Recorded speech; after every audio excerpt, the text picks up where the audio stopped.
Assalamualaikum, salam sejahtera untuk kita semua. Om Swastiastu, Namo Buddhaya, salam kebajikan. Yang terhormat Pak Yakut Holil Kuomas, Menteri Agama Republik Indonesia. Yang terhormat Pak Nadiem Makarim, Menteri Pendidikan, Kebudayaan, Riset dan Teknologi Republik Indonesia. Yang terhormat Pak Muhammad Tito Karnavian, Menteri Dalam Negeri Republik Indonesia yang hari ini diwakili oleh Dirjen Polpum Bapak Dr. Bahtiar Masters of Science. Yang terhormat Pak Muhammad Ali Ramdhani, Dirjen Pendidikan Islam.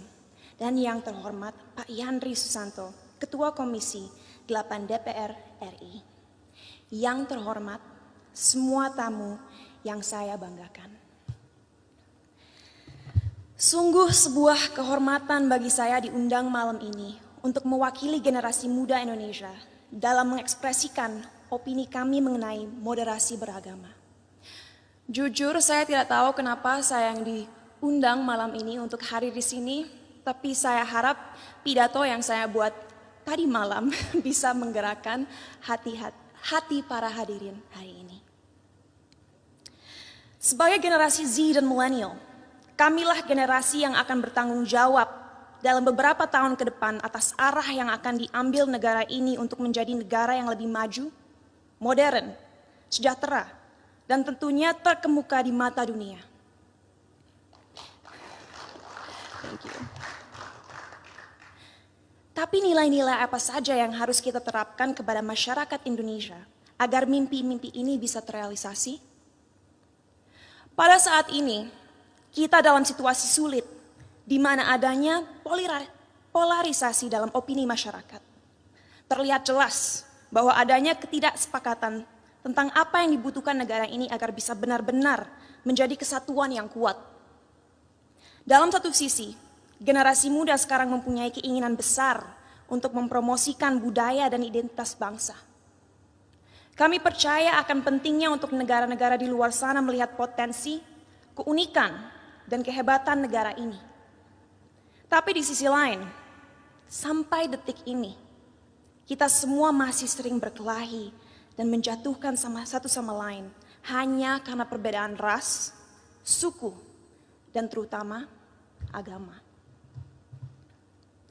Bagi saya pribadi, hal tersebut sungguh ironis.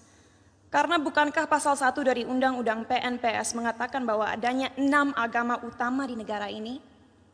Bukankah moto negara ini Bhinneka Tunggal Ika, yaitu berbeda tapi satu? Tapi mengapa walaupun dengan fondasi negara yang begitu memeluk perbedaan dan toleransi, tetap saja masih ada konflik? Apa yang membuat agama mampu membuat kita melupakan inti dari identitas bangsa ini? Sebagai lulusan psikologi dan sastra Jerman, saya dari dulu memiliki kuriositas terhadap cara berpikir manusia. Oleh karena itu, pengetahuan tersebut saya perdalam dengan mempelajari filosofi. Sampai detik ini, saya tidak akan pernah lupa akan apa yang dikatakan oleh salah satu filsafat paling berpengaruh sepanjang masa, yaitu René Descartes. Ia mengatakan, manusia adalah makhluk yang finite atau terbatas, sedangkan Tuhan adalah sosok yang infinite atau tidak terbatas. Oleh karena itu, bagaimana kita sebagai makhluk yang terbatas merasa mempunyai kemampuan untuk mengerti sesuatu yang jauh di luar kapasitas kita? Bagaimana kita sebagai makhluk yang terbatas bisa memahami esensi dari sesuatu yang tidak terbatas? Inilah salah satu akar dari masalah yang kita miliki dalam masyarakat Indonesia sekarang. Karena pemahaman yang terbatas dan pemikiran yang tidak kritis, orang-orang terjebak dalam cara berpikir di mana mereka telah memanusiakan Tuhan.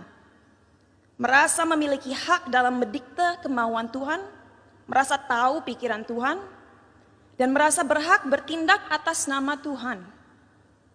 Inilah yang akhirnya seringkali berubah menjadi sifat radikal.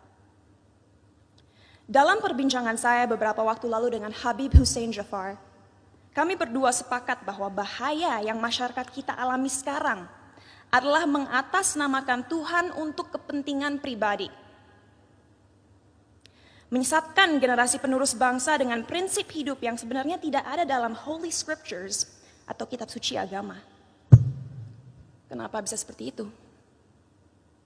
Karena kita kurang membimbing dan memberikan masyarakat tools yang dibutuhkan agar bisa memahami sebuah ajaran dengan akal kritis. Sehingga mereka menjadi tersesat dalam cara berpikir mereka dan lupa akan pentingnya menyeimbangi segala ilmu yang dipelajari dan dimiliki dengan nilai-nilai yang ada dalam budaya, sains, ataupun aliran pemikiran lainnya. Saat saya masih bersekolah dulu, saya ingat sekali diharuskan untuk membaca kitab suci berbagai agama dari segi literatur dan juga filosofi. Sehingga saya diberikan kesempatan untuk bisa memahami keindahan setiap agama dan sadar bahwa pada akhirnya fungsi terbesar agama adalah satu,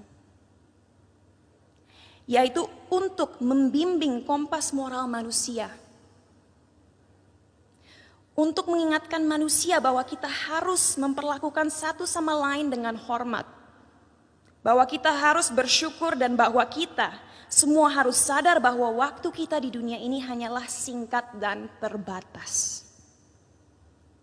Oleh karena itu, ingatlah untuk selalu menjadi seseorang yang rendah hati dan siap membantu satu sama lain. Jadi, apa yang harus dilakukan ke depannya agar bisa melawan segala kebohongan yang ada? Apa yang kita bisa lakukan untuk memberdayakan rakyat bangsa ini? Saya rasa jawabannya cukup jelas. Satu, penting sekali kita segera mengingatkan kembali saudara-saudara kita akan indahnya, kayanya, dan uniknya budaya-budaya yang kita miliki di negara ini. Sejak usia dini penting kita mengenalkan budaya negara ini tidak hanya di sekolah, tapi juga melalui media dan semua platform digital yang ada. Sebuah hal yang krusial untuk disadari bagi generasi muda akan relevannya budaya kita di dunia yang semakin modern. Our culture is cool, not old school. Kedua, ajaran agama yang ada dalam sistem pendidikan harus adil dalam merepresentasikan agama-agama yang ada di negara ini. Agar orang-orang bisa mengerti sejak usia muda bahwa semua agama itu mengajarkan kebaikan dan tidak seharusnya kita melecehkan dan menyakiti satu sama lain hanya karena sebuah perbedaan. Ketiga, critical thinking, critical thinking, critical thinking. Ajarkanlah adik-adik kita untuk membaca dan mempelajari segala sesuatu dari berbagai sudut pandang. Biarkanlah mereka bertanya. Tumbuhkanlah rasa ingin tahu mereka sehingga mereka tidak mudah dipengaruhi dan dijajah pikirannya. Dan terakhir, gunakanlah teknologi yang semakin canggih sebagai alat yang dapat terus menyebarkan nilai-nilai toleransi. Agar negara ini bisa kembali menjadi Indonesia sejati.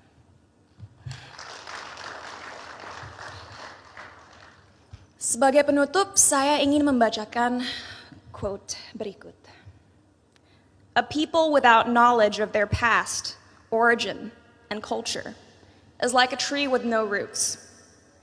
Tanpa fondasi yang kuat, tidak akan ada bangsa yang bisa bertahan. Oleh karena itu, ayo kita bersama-sama menjelmakan lambang Garuda dimanapun kita berada. Mari kita taat dalam beragama agar menjadi manusia yang bermoral, tapi mari kita juga merangkul budaya Indonesia untuk membimbing identitas bangsa. Terima kasih, salam sejahtera bagi kita semua.